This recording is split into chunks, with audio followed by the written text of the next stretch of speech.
Welcome, and it's time for the dailies. Thank you for keeping with us. It's only 7:30. Let's let you know what you'd find on the front pages of every paper. Well, a few of them that you might meet. We've got the Vanguard, the Guardian, Tribune, and of course the Daily Trust. The Nation also makes an appearance here. And I've got Winfrey with the good hair here with me this morning. Thank you for joining. Thank you. Let's start with the Guardian, or rather the Vanguard newspaper this morning.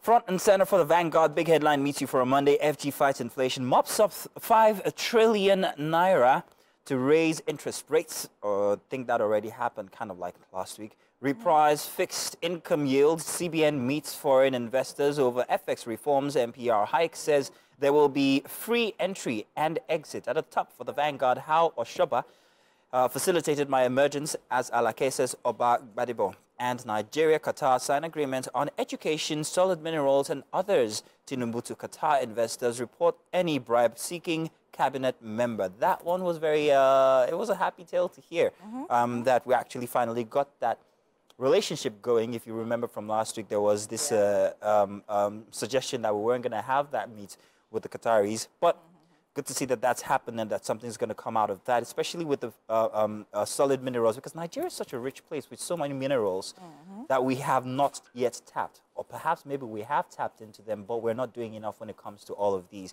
And that's like a good resource for income for the country. COVID-19 probe, refund or account for 4 billion naira. Reps tell airlines. At the bottom for the Vanguard, only implementation of agreement will stop nationwide strikes, says the NLC. And misinformation on undermining military fights against terrorism. And finally, for the Vanguard, Abuja residents break into government warehouse. Wow. That's a very, very sad one. There was also this picture of a truck in transit that was being raided by, I don't know if they're commuters or villagers. Yeah. Just goes to show how much the economic situation is biting into people's lives. And it's very sad. Yes, of course. What headlines do you have? Yeah, so I have here The Guardian, and for the major headline there, we have Nigeria's terrorism index. We have that on page 6. Terror attacks decline amid new recruitments, rise in violent conflicts. And to the right of that, we have teachers, endless waits for federal government's promise of improved salary, welfare. We have that on page 4. Below that, we have states should account for money they receive. That definitely should go without saying. Below that, we have telcos may lose 38 billion naira monthly over disconnected telephone lines. We have that on page 3. Below the infographics there, we have hardship, military, paramilitary to distribute food as hoodlums loot warehouses. We have that on page 6. To the left there, below that, we have blame governors for restructuring delay economic downturn. We have that on page 5. Banditry police place 50 million naira bounty on 2 kingpins in Katsina.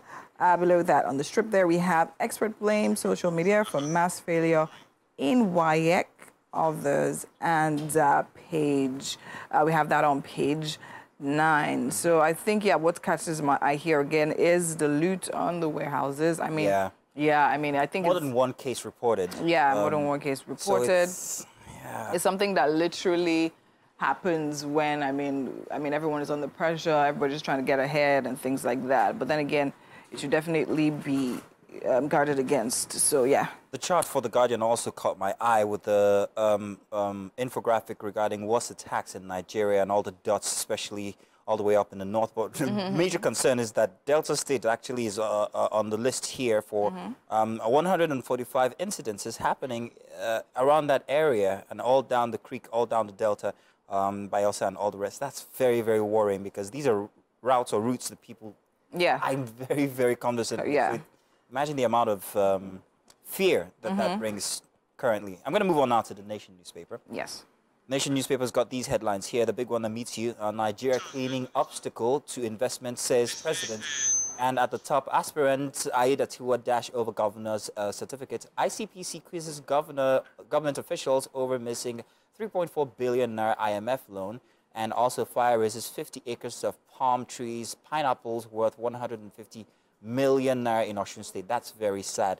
Do you have not the Punch, but the Tribune? Yeah, I have the Tribune and the Daily Trust here, but let's do the Tribune, Nigerian Tribune. So now for the major headlines here, the same. Back to the residents' loot warehouse in Abuja. Still food items. We have that on page 2. Vandalized building belongs to FCT Agric Department. Police arrest 15 suspects. Recover 26 bags of maize. To the top left there, we have more reactions, trail regulatory action on BDC operations. We have that on page 21. To the right of that, Additional receives Awolowo Leadership Prize Wednesday. Tinubu, Tanzanian presidents, Gowon, Anyaku governors, traditional rulers, others to grace occasion. We have that on page 2 as well.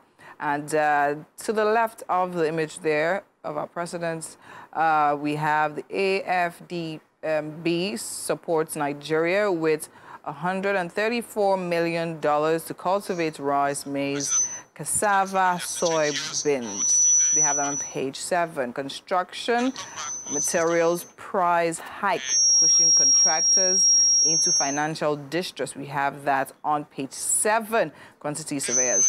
And below that, we have customs approve 90 days payments window for improperly imported vehicles. We have that on page 6.